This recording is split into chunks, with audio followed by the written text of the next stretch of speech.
Well, all being well, I have Felix Reibl on the line, and he's got a take five for us. Felix, first of all, thank you. And second of all, what's the topic of your take five, and what are they?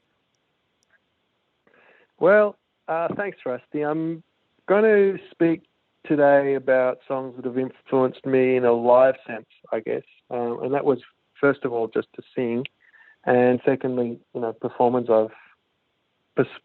I've seen and who have somehow shaped the you know the big drive to become a performer, I suppose. Um, so let me tell you what songs they are. First one is Joe Strummer. I've chosen the song Bank Robber. Manu Chao, Clandestino is the name of the song. Springsteen, Rosalita. I think the live version in '73 is the one I was looking at. Nina Simone, Cinnamon. And lastly, Camarón de la Isla, Volando Voy. That's a flamenco artist from Spain. So I'll talk through them in no particular order. I guess maybe I'll start with Springsteen.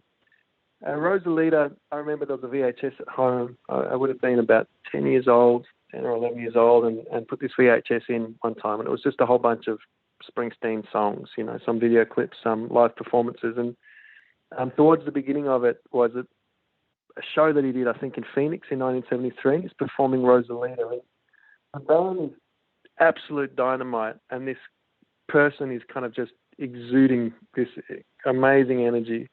And halfway through the song, all these fans, these girls from the crowd jump up and start trying to kiss him. And I remember just being a 10-year-old watching this video of this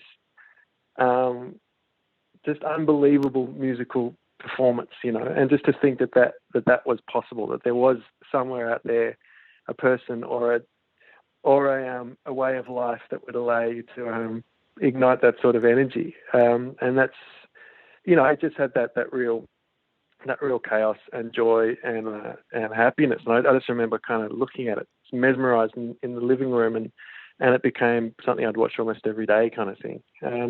So that song, and then the visuals around that were somewhere ignited some desire to experience, even a fragment of that.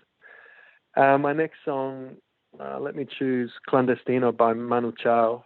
Even though I might have been excited by the thought of singing, there was no way I'd consider myself to sing. I was very shy musically. I could express myself playing drums and things like that, but the thought of opening my voice and singing was kind of unthinkable. But a friend of mine had been in Paris, and she bought back a tape by this artist called Manu Chao, who was completely unknown in Australia.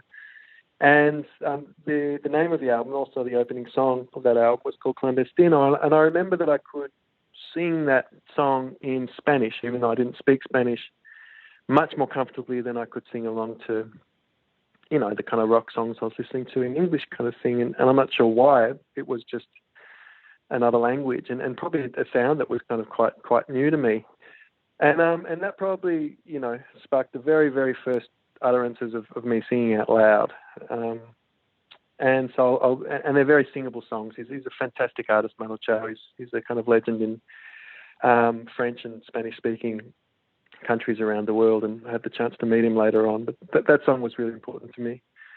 The next song I'll choose is Bank Robber by Joe Strummer.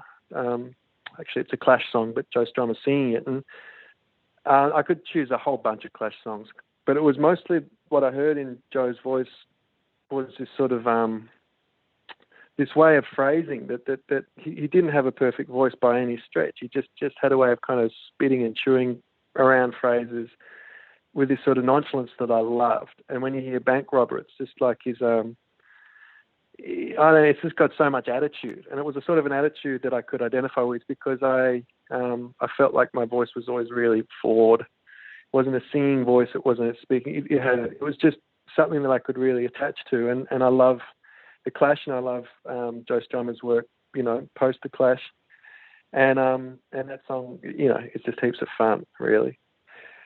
The next one I'll take is Nina Simone's Cinnamon. I remember when I heard this, I saw a live performance of it somewhere, was on a film, and I believe people can see it on Whatever Happened, Miss Simone. That's a music doco on her.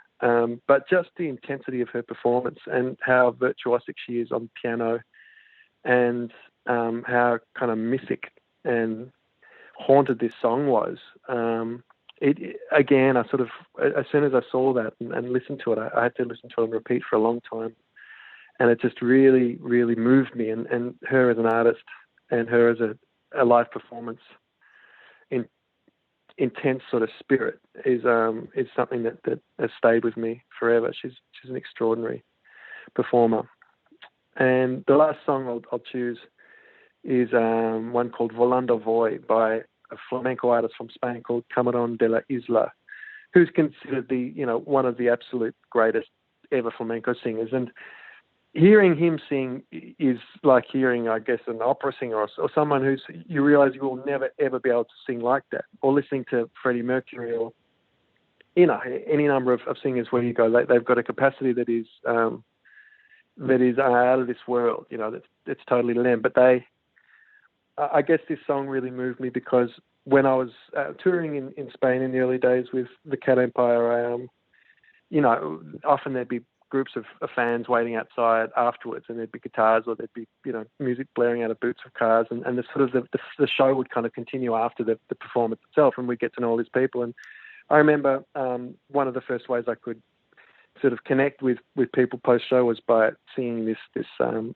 Volando Voy, which is a national song over there, I guess, and being able to sit on the sidewalk and sing it with people with a guitar was a lot of fun. So I guess it sparked for me an interest to travel and to connect with people through music and to collide with strangers through music, and that's been an ongoing kind of treat that I've had to experience with the Cat Empire over a long time, and I think that's a beautiful aspect of music is just the sharing of music with strangers.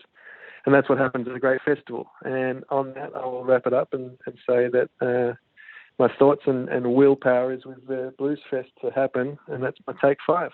All right.